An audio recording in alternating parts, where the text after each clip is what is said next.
Hello everyone, welcome to युक्ति professional classes. इस video में हम कंपनी लॉ से संबंधित एमसीक्यूज देख रहे हैं। आज का टॉपिक है हमारा appointment and qualification of directors. ये टॉपिक है चैप्टर 11 से रिलेटेड और इसमें सेक्शन जो कवर होते हैं सेक्शन 149 टू 172।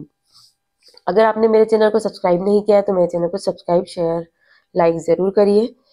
चलिए अब हम स्टार्ट करते हैं। पहला क्वेश्चन है, under section 149 what is the minimum number of directors required for a private company. Private company में डायरेक्टर कम से कम कितने होने चाहिए? तो ये 2 होना चाहिए और पब्लिक कंपनी के केस में 3 डायरेक्टर होते हैं। What is the maximum number of director allowed in private company? तो मैक्सिमम 15 तक हो सकते हैं। Under section 149 a private company can have maximum of 15 directors. However, a company can appoint more than 15 directors by passing a special resolution. मतलब अगर बिना resolution, special resolution pass करके maximum 15 तक अपॉइंट कर सकते हैं, लेकिन उससे ज्यादा भी अगर करना है तो कर सकते हैं, लेकिन उसके लिए स्पेशल रिजोल्यूशन लगेगा। नेक्स्ट है under section 149 what is the minimum number of directors. तो पब्लिक कंपनी के लिए 3 डायरेक्टर्स मिनिमम चाहिए। और under section 149 how many independent directors are required in a listed public company. तो लिस्टेड पब्लिक कंपनी में जो इंडिपेंडेंट डायरेक्टर होते हैं वो कम से कम, मतलब जो टोटल डायरेक्टर का 1/3 जो होता है वो इंडिपेंडेंट डायरेक्टर होना चाहिए। तो at least 1/3 of the directors of listed public company must be independent directors.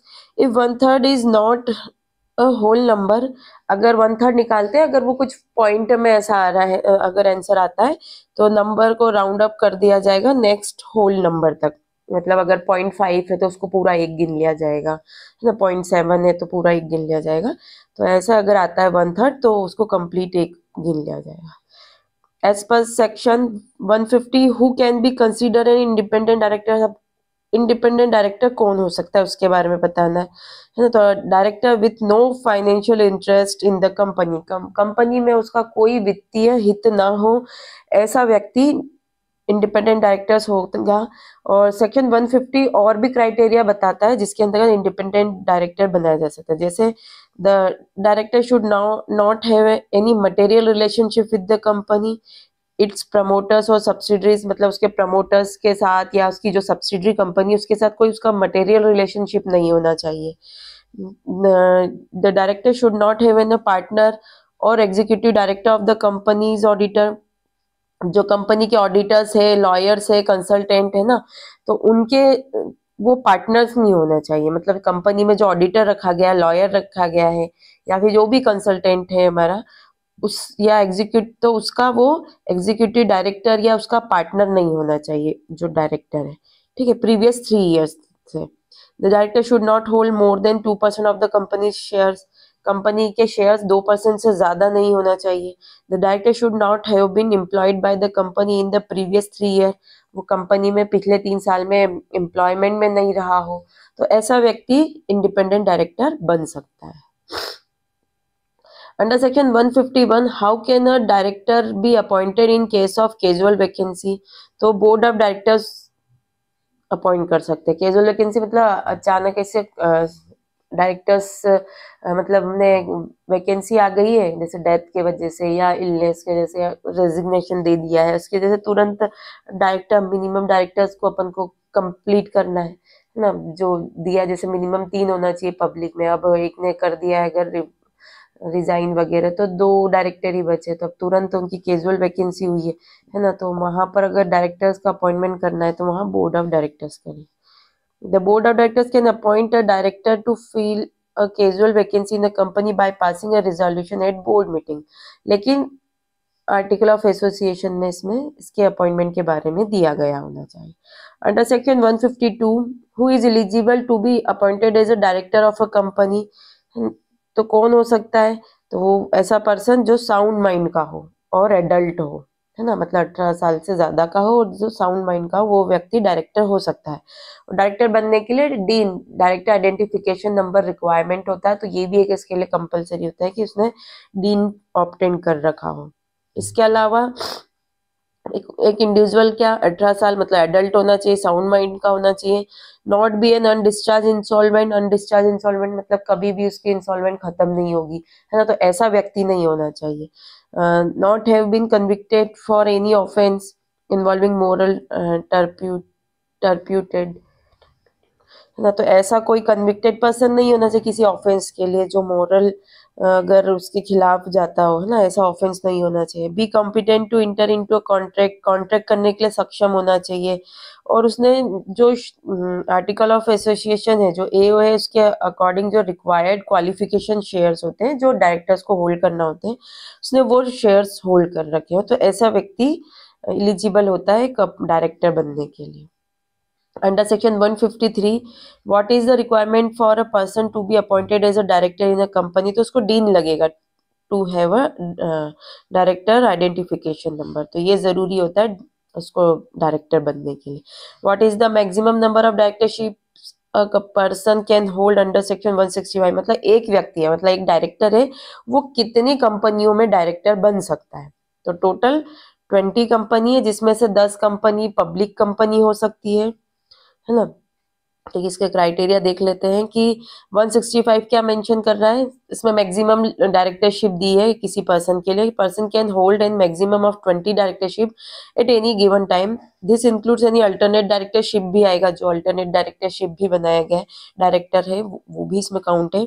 A person can't be a director of more than 10 public companies, एक समय में मतलब इस 20 कंपनी में 10 कंपनी पब्लिक हो सकती है। The limit of 20 directorship doesn't include directorship of dormant company, dormant company मतलब निष्क्रिय कंपनी जो काम नहीं करती, जिसमें वर्किंग ऑपरेशन नहीं हो रहा है ना, रजिस्टर्ड तो हो गई है लेकिन उसको कोई काम नहीं कर रही, तो ऐसी कंपनी में अगर वो डायरेक्टर तो वो काउंट नहीं होगा। The limit of 20 directorship include directorship in private companies that are subsidiaries और holding companies of public company, तो इस लिमिट में जैसे जो पब्लिक कंपनी की होल्डिंग है या सब्सिडरी कंपनी है ना, और वो है प्राइवेट लेकिन उनकी पब्लिक की सब्सिडी हो रही है तो वो भी इंक्लूड होगी इसमें, उसको भी काउंट किया जाए। Under section 167, in which of the following cases can a director be disqualified, तो डायरेक्टर कब डिस्क्वालिफाइड हो जाएगा, अगर वो कन्विक्टेड हो जाता है ना, if they have been convicted of fraud, तो वो डिस्क्वालिफाइड हो जाएगा। तो डिस्क्वालिफिकेशन सेक्शन 167 में मेंशन की गई है। अगर वो इंटरेस्टेड डायरेक्टर हो जाता है, अगर वो फेल हो जाता है ना, the director fails to disclose their interest in contract और अरेंजमेंट, मतलब कंपनी के किसी कॉन्ट्रैक्ट या अरेंजमेंट में उसका कुछ इंटरेस्ट है और वो उसको डिस्क्लोज करना था लेकिन उसने डिस्क्लोज नहीं किया तो वो डिस्क्वालिफाइड हो जाएगा ना। The court director is disqualified by court, अगर कोर्ट ने या ट्राइब्यूनल ऑर्डर के द्वारा वो डिस्क्वालिफाइड है या वो कन्विक्टेड पर्सन है, ठीक है, और सेंटेंस किया गया at least 6 month in prison, jail में वो कम से कम 6 महीने के लिए रहा हो। द डायरेक्टर इज इंसॉल्वेंट हो गया, दिवालिया हो गया है ना, और हैज अप्लाइड फॉर इंसॉल्वेंसी, और उसने इसके लिए दिवालिया घोषित कराने के लिए अप्लाई भी कर रखा है। The director fail to file financial statement annual return, उसने 3 साल तक कॉन्जिक्यूटिव ईयर 3 लगातार साल तक उसने फाइनेंशियल स्टेटमेंट या एनुअल रिटर्न आरओसी को फाइल नहीं किए, है ना, तो वो पर्सन भी डिस्क्वालिफाइड हो जाएगा। द डायरेक्टर फेल्स टू पे कॉल्स और shares they hold of period of 6 month, जो उसने शेयर्स वगैरह होल्ड कर रखे हैं और उसका पैसा देने में 6 महीने तक वो मतलब पैसा उससे मंगाया है लेकिन वो पैसे नहीं दे पा रहा है, ठीक है, तो वो भी डिस्क्वालिफाइड है। The director is convicted of an offence related party transaction with in the last 5 year, 5 साल के अंदर उसने रिलेटेड ट्रांजेक्शन का वो के लिए वो कन्विक्टेड है, और the director has not acquired dean number उसने एक्वायर्ड नहीं किया, तो ऐसा व्यक्ति डिस्क्वालीफाई हो जाएगा एक डायरेक्टर बनने के लिए। ये कौन सा सेक्शन में मेंशन है, सेक्शन 167 में। Under section 168, how can a director resign from their position in a company, वो कैसे कर सकता है, तो उसको बोर्ड को नोटिफाई करना पड़ेगा by notifying the board of directors in writing.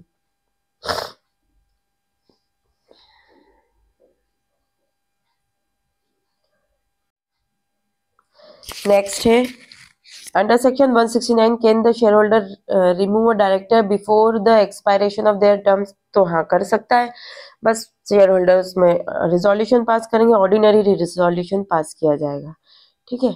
तो यहाँ पर मतलब डायरेक्टर को उसके टाइम पीरियड से भी पहले बाहर किया जा सकता है। According to section 170, how often should a company maintain a register of directors and KMP के की मैनेजर पर्सन, है ना। तो वो कैसे, उसको कैसे मेंटेन करना है, तो एनुअली मेंटेन करके रखना है। तो the company is required to maintain a register of directors and KMP on the annual basis पे रखेगा। और सेक्शन 170 क्या मेंशन करता है कि company must maintain a register of its director and KMP and the return and file return with in ROC. ROC को with the ROC को return file करना होगा जब भी उनकी अपॉइंटमेंट होती है। आरओसी को इंटीमेट करना पड़ता है जब भी कोई डायरेक्टर अपॉइंटमेंट हुआ है, उसका रिजिग्नेशन होता है, तो इसके बारे में इंटीमेशन आरओसी को देना पड़ता है। और ये 30 दिन के अंदर करना होता है। जैसे ही अपॉइंटमेंट हुआ है उससे या उसके कोई चेंजेस होते हैं तो वो 30 दिन के अंदर इंटीमेट करना होगा आरओसी को। Under section 172, what is the maximum fine imposed on the company for failing to comply with the provision related to the appointment of directors, है ना। तो अगर डायरेक्टर्स की अपॉइंटमेंट से रिलेटेड कोई प्रोविजन है और उसका पालन नहीं किया जा पा रहा है तो कितना जुर्माना है, तो 5 लाख तक का जुर्माना है। अब इसमें देख लेते हैं कि कंपनी फेल हो जाती है अपॉइंटमेंट ऑफ डायरेक्टर से रिलेटेड, तो वहां पे क्या है, कंपनी और जो डिफॉल्टिंग ऑफिसर उनको कितना क्या पेनल्टी देना है, 50,000 पेनल्टी देना है, ठीक है। और एडिशनल 500 पर डे अगर वो कंटिन्यू ही रखते हैं, उसको सुधार नहीं करते और कंटिन्यू ही उसका फेलियर चलता है, तो 500 रुपीज पर डे होता है। और मैक्सिमम लिमिट ये 3 लाख तक हो सकती है कंपनी के लिए, और 1 लाख जो है वो ऑफिसर के लिए। मतलब कंपनी के लिए 50,000 टू 3 लाख, है ना, और ऑफिसर के लिए 50,000 टू 1 लाख, इतना पनिशमेंट है, और 500 per day. Under section 149, women director is mandatory for which type of company. जो लिस्टेड कंपनी होती है उसमें women director, listed public company है उसमें वुमेन डायरेक्टर होना कंपलसरी होता है ना। तो under section 149, women director is mandatory for listed company and certain public company. इसके अलावा कोई सर्टेन पब्लिक कंपनी भी दी गई है जिसमें कौन सी आएगी, जिसकी paid up share capital at least 100 crore हो और टर्नओवर या फिर टर्नओवर जो है वो एटलीस्ट 300 करोड़ हो। तो ऐसी कंपनी में भी वुमेन डायरेक्टर होना जरूरी है। तो 3 क्राइटेरिया है, एक तो लिस्टेड कंपनी हो, या फिर जिसकी paid up share capital 100 crore या उससे ज्यादा हो, या फिर कोई जिसका टर्नओवर 300 करोड़ या उससे ज्यादा हो। ऐसी कंपनी में विमेन डायरेक्टर कंपलसरी है। नेक्स्ट है, according to which section in case of casual vacancy of director the new director must be appointed within specified time.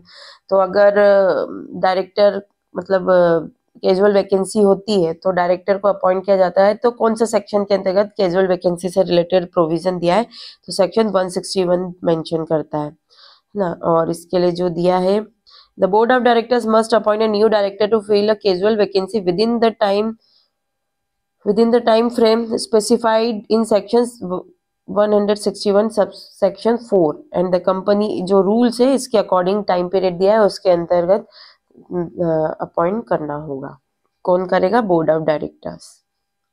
ये चीज भी ध्यान रखना, सेक्शन 161 में कैजुअल वैकेंसी दी है, बोर्ड ऑफ डायरेक्टर्स अपॉइंट करेंगे। What is the term of appointment for an independent director as per section 149।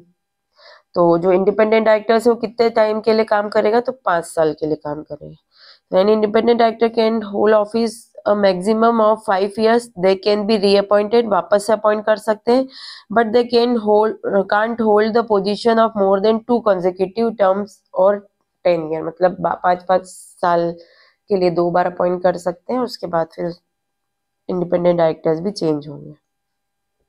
What is the role of nomination and remuneration committee as per section 178।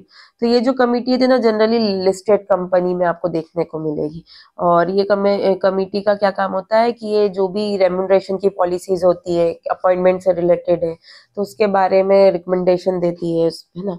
तो ये इसमें तो to recommend the remuneration of directors and key manager person, तो ये section 178 में mention किया, ये ध्यान रखिएगा कि nomination and remuneration committee section 178 में है।